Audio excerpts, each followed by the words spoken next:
I'm Ron from JJ and Ron in the Morning. I'm here with NewSong's Russ Lee. We're backstage live at Winter Jam. Russ, how you doing? I'm doing good. It's going great. Best Winter Jam ever. Best ever? Best ever. You know what? Winter Jam is not entertainment, though, is it? No. It's about ministry. Absolutely. Tell us about that. On the stage and off the stage. You know what? And we're constantly reminded of how important what we're doing is. I think I told you earlier, Ron, that so far this year, last year, all of Winter Jam, over 90,000 people prayed to receive Christ. 530,000 people showed up. It was an amazing year. And we just prayed and said, okay, God, what are we going to do now?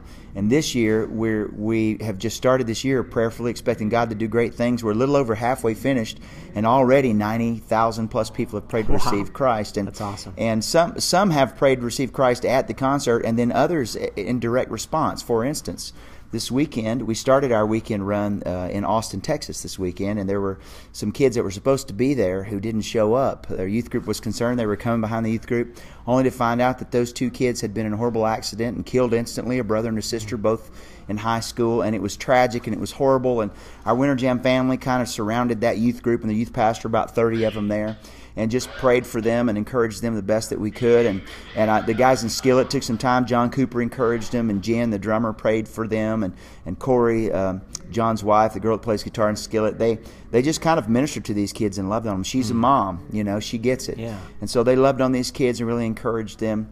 And the kids went home, and they made a decision to stay at Winter Jam after they found out about the accident, because they said, we feel like that these two kids, Caleb and his sister, would want us to worship through our grief and to worship the Lord, and that God would somehow get the glory out of this, right. And which was powerful, as you know. Well, those kids came, they worshiped, they had a great night. They went back the next day at school. The school invited the youth pastor to come to the school to do some counseling and to just minister to the students, which he had never been able to do, by the way. Mm-hmm. And through the process of that, about 30 students and teachers came to know Christ that day on Friday. And then the funerals today, they've asked them to hold it in the high school auditorium or in the high school gymnasium rather, because there's no church big enough to hold the crowd, students and everyone that'll come. This girl was very involved in cheerleading and some other things, and her brother was very involved in things at school. So very popular kids, great Christian kids who had just told their youth pastor a week or two before that they were willing to die for their faith if that's what it took. These are kids that were abandoned by their parents, raised by their grandmother.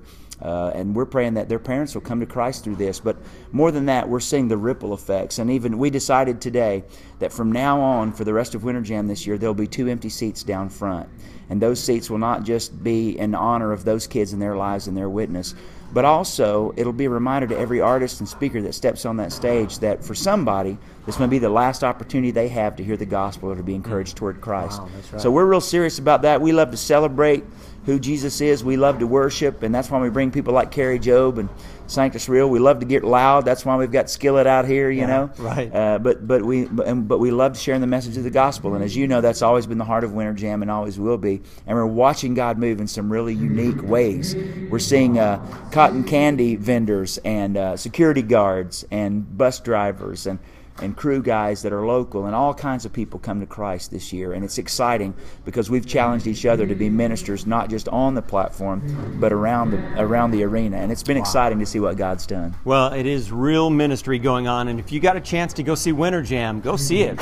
Go see it. More information on Winter Jam is at jamtour.com. That's right. Jamtour.com. Yeah, and you can check out Jam TV too. When you go to Jam Tour, there's a lot of videos, interviews with Carrie Job, Peter Furler, a lot of people like that, and inside information about what's going on backstage at Winter Jam too. So check it out. Cool stuff. From Winter Jam, live backstage, I'm Ron Shank.